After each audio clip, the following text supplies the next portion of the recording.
Bismillahirrahmanirrahim. Nah, terus ngeten Mas.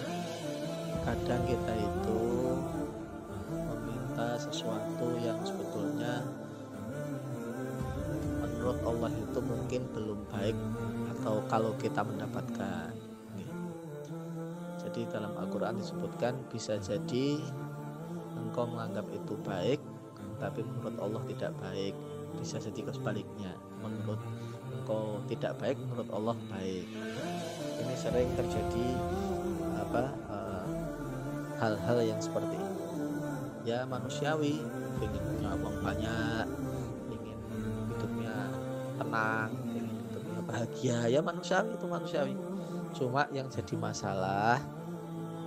masalah kita sudah siap betul enggak dengan apa yang misal terjadi apabila itu terjadi gitu. Ya mental kita, iman kita dan segala macam. Lah yang tahu persis ya Allah. Terus ngaten Mas, apa sih untungnya punya uang 1 miliar? Sebetulnya dunia ini kan ngeten Mas. Terus betul setiap manusia ini menginginkan kebahagiaan, kabeh menginginkan kebahagiaan. Tidak ada satu manusia yang ingin hidupnya celaka. Tapi Allah itu memberikan satu faktor kebahagiaan itu di satu tempat, di satu makhluk dengan tempat yang sama. Satu makhluknya Allah dikasih kebahagiaan dengan tempat yang sama.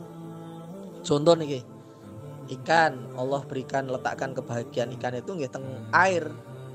Kalau ikan ini lepas dari air maka ikan ini akan celaka, tidak bahagia. Burung di tempat bebas, di alam bebas, itu burung walaupun dikurung di dalam sangkar sing emas, kasih makan terus, itu hakikatnya aslinya keinginan aslinya itu ya pengen keluar bebas, pindah ke dahan ini, pohon ini, pohon ini. Nah manusia sama, Allah letakkan kebahagiaan manusia itu bukan dalam harta, bukan dalam jabatan, bukan dalam kemewahan, bukan. Okay. Nek Gusti Allah nyiptake menungso kebahagiaane nang harta, ya kudune korun niku sing paling bahagia. Korun niku hartane kuatah sangat, tapi napa yang terjadi, korun mboten bahagia, celaka. Nggih. Nek Gusti Allah nyiptake kebahagiaan lewate harta jabatan, ya kudune Firaun laknatullah alaih, Namrud laknatullah alaih, kudune sing bahagia. Tapi nyatanya Gusti Allah terangkan dalam Al-Qur'an kecelakaan mereka karena jabatan itu. Sebaliknya Allah letakkan kebahagiaan, kenikmatan yang luar biasa pada Bilal bin Rabah, seorang budak sing ora duwe apa-apa Mas, bahkan dirinya sendiri ndak punya. Didol ya ora apa-apa, dipateni ora apa-apa, ora dipangani ora apa-apa, ora ono sing salah. Nah, budak lo ya, ndak punya apa-apa, tapi ditanya kapan kamu bahagia, kata Bilal itu ketika saya diterlentangkan di padang pasir, kemudian diletakkan batu di dada saya, itulah saat paling bahagia bagi saya. Ketika itu ada kalimat iman masuk ke dalam dada saya. Allahu ahad, ahadun ahad, ahadun ahad, ahadun ahad. Allah yang maha ahad, Allah yang maha esa. Ketika dia suruh keluar dari Islam, dia nggak mau. Saat itulah malah justru dia bahagia. Nabi Ibrahim ketika dilempar dalam api, menyala-nyala, itulah bahagia. Jadi kebahagiaan yang aslinya itu, hakikat kebahagiaan asli itu ketika kita punya iman yang sempurna. Nyenengan sugih, melarat, nek duwe iman selamat. Nyenengan hebat, nyenengan wong biasa, nek duwe iman selamat. Nyenengan apapun kondisinya, dengan ketika jenengan punya iman yang betul, selamat jenengan nggak akan mungkin punya keinginan yang berlebih, atau jenengan nggak akan mungkin iri dengan apa yang telah Allah berikan kepada orang lain, karena jenengan yakin betul Allah yang maha memberi rezeki, Allahu Razik, Allah yang memberi rezeki, awake dhewe iki marzuk yang diberi rezeki. Jadi kita nggak mungkin kok gelo karo rezekine wong liya, atau gelo ketika kita berdoa tidak diberikan kepada Allah. Salah, mboten ngaten. Terus kembali lagi, kalau saya ini Mas ya, nggih njenengan mungkin harus dipikir ulang, harus ada satu tujuan yang betul. Hidup niki singkat. kullu nafsin dha'iqatul maut, setiap manusia ini pasti akan mati. Umur menungso niku pendek Mas, paling swidak 70 tahun. Enak apa umur wis pun jurus 70 tahun. Mangan sate ya ora enak, mangan apa ya ora enak, kena AC ya mriyang. Mboten enten enake. Nggih. Justru kenikmatan surga awake dhewe niki yakin betul itu tujuan utama kita. Jadi kematian apa segala macam itu biasa saja gitu. Terus ngeten Mas, niki saya ulang lagi, jadi yang perlu sebetulnya kita perbaiki adalah iman kita. Okay. Nah, masalah ekonomi kita itu nomor 27. Kalaupun kita mati nggak punya apa-apa itu nggak ditanyakan malaikat. Justru doa Rasulullah, ya Allah hidupkan aku dalam keadaan miskin, kumpulkan aku dengan orang-orang miskin, kemudian matikan aku dalam keadaan miskin. Itu malah justru sunnah doanya Rasulullah. Tapi ngeten berkaitan dengan doa apapun saja yang jenengan mintakan kepada Allah sah-sah saja. Hatta jenengan orang njaluk 1 miliar, jenengan njaluk 100 miliar atau 1 triliun sekalipun sah saja, tidak apa-apa. Dan yakini bahwa Allah itu maha mendengar doa, sah saja. Cuma ada satu hal yang jenengan harus tahu persis di sini. Lah ini rahasia sing kadang orang nggak paham di situ. Jadi kita kandani rahasianya sehingga orang bisa paham maknanya doa. Doa itu Mas, satu permohonan antara hamba dan makhluk, antara hamba dan khalik, antara makhluk dan khalik ya. Satu permohonan antara makhluk dan khalik, hamba dan Allah tuannya. Sing dadi masalah sekarang itu kadang kita lucu. Wong awake dhewe hamba tapi maksa-maksa tuannya, kan lucu nih. Oke lah boleh memaksa tuan. Oke boleh. Dianggap saja boleh. Cuma sing dadi masalah hak memberi atau tidak adalah haknya tuan. Nah kita sebagai hamba harus tetap husnudzon kepada Tuhan kita, kepada Allah, kepada Zat yang maha mendengar doa-doa. Kita yakin bahwa doanya didengar oleh Allah. Terus kita yakini seperti ini Mas, ini perlu dicatat betul.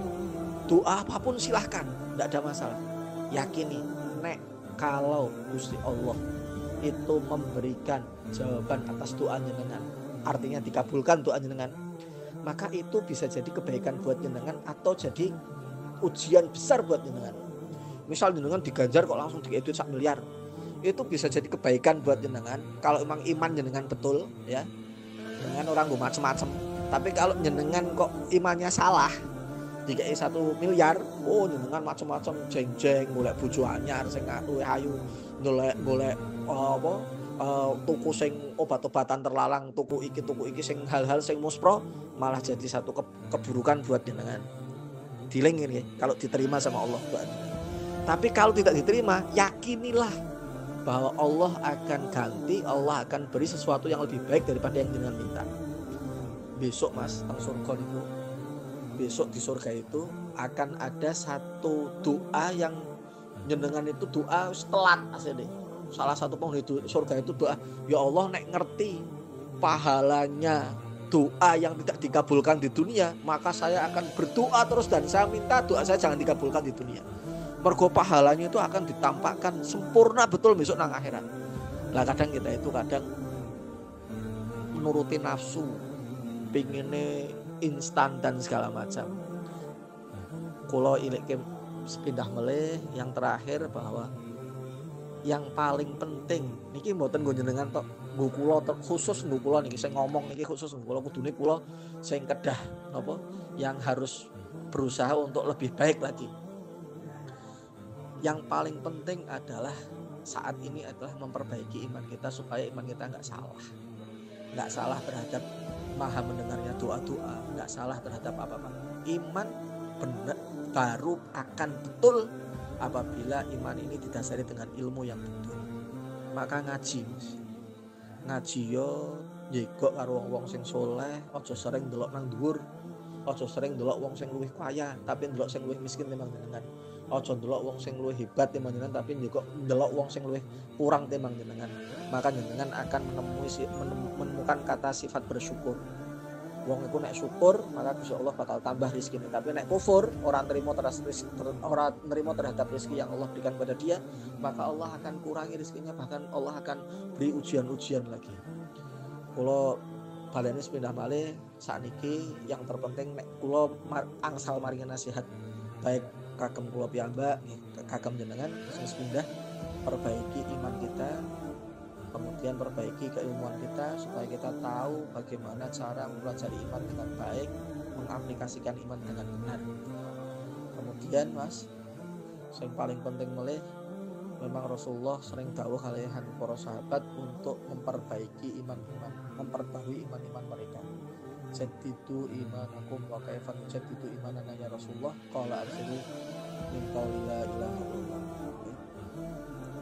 Jadi dikon memperbarui iman para sahabat niku nggih sahabat ngono.